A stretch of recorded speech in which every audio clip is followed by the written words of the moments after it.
Sejarawan Anhar Gonggong memberikan pernyataan yang menurut saya sangat penting untuk kita timbang terkait dengan apa yang menjadi berita yang mendapat atensi publik terkait dengan pembacaan tuntutan dari jaksa 18 tahun penjara ditambah denda 5 sekian triliun terhadap mantan Menteri Pendidikan yaitu Nadiem Makarim.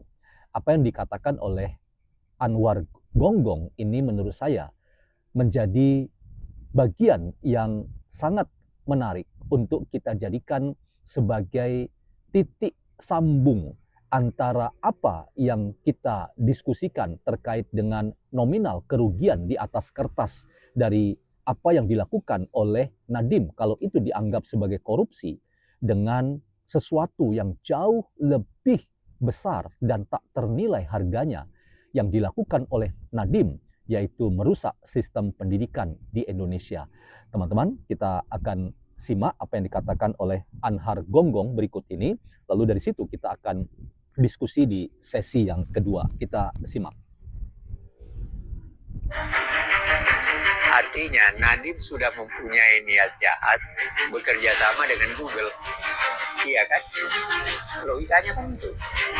Dia belum menteri, dia sudah membicarakan dengan Google. Pertanyaannya, apa haknya dia membicarakan ini? Kalau dia belum menteri kok.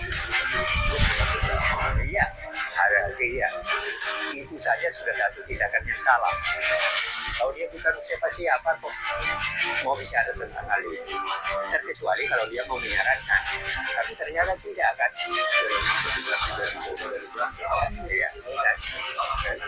Iya, artinya apa?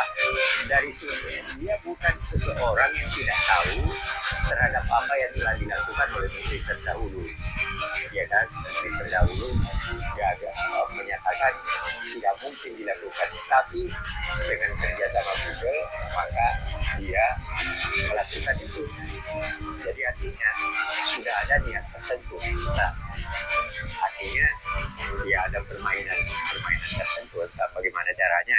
Yang jelas permainannya merugikan negara. Dalam pengertian materi merugikan negara. Tetapi yang lebih penting bukan materi yang hampir 2 triliun itu, melainkan yang dirusak itu adalah pendidikan. Dan kalau pendidikan rusak itu artinya apa? Berapa banyak anak-anak dan berapa banyak murid yang kehilangan.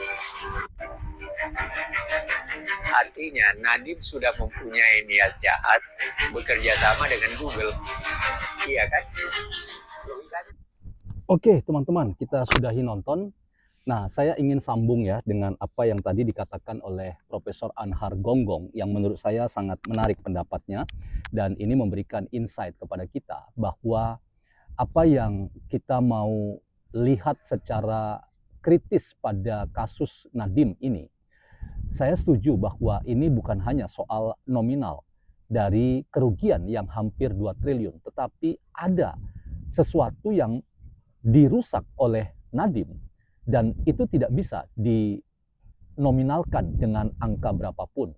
Jadi tidak ada nominal yang bisa ya dianggap sebagai kerugian ya dengan angka yang persis bahwa itulah kerugiannya ya. Artinya kalau benar bahwa yang dirusak itu adalah pendidikan Indonesia dan sistem pendidikan Indonesia, maka saya pastikan apa yang dikatakan oleh Anhar Gonggong itu menjadi masuk akal bahwa kerusakan ini tidak ada harga yang bisa kita sebut nominalnya ya, tetapi karena dampak dari kerusakan yang ditimbulkan oleh kebijakan Nadiem itu berimplikasi pada dunia pendidikan dan anak-anak, maka angka kerugiannya itu menjadi angka yang tidak bisa dituliskan di atas kertas. Dan itu artinya secara moral, secara etika, ada implikasi serius dari apa yang dilakukan oleh Nadiem Makarim. Saya dalam konteks ini menghormati ya banyak orang yang mendukung Nadiem Makarim dan tentu saja ada banyak hal yang bisa kita lihat secara kritis terkait dengan fenomena ya adanya yang mendukung dan adanya yang tidak mendukung, pro dan kontra terhadap kasus Nadiem, tetapi itu ya membuat kita jadi terbuka. Ada banyak perspektif yang bisa kita bangun dan salah satunya adalah dengan melihat secara baik apa yang dikatakan oleh Profesor Anhar Gonggong bahwa kasus Nadiem ini tidak bisa dinominalkan karena yang dirusak itu adalah sistem pendidikan Indonesia. Semoga ada manfaatnya. Salam ngobrol NKRI.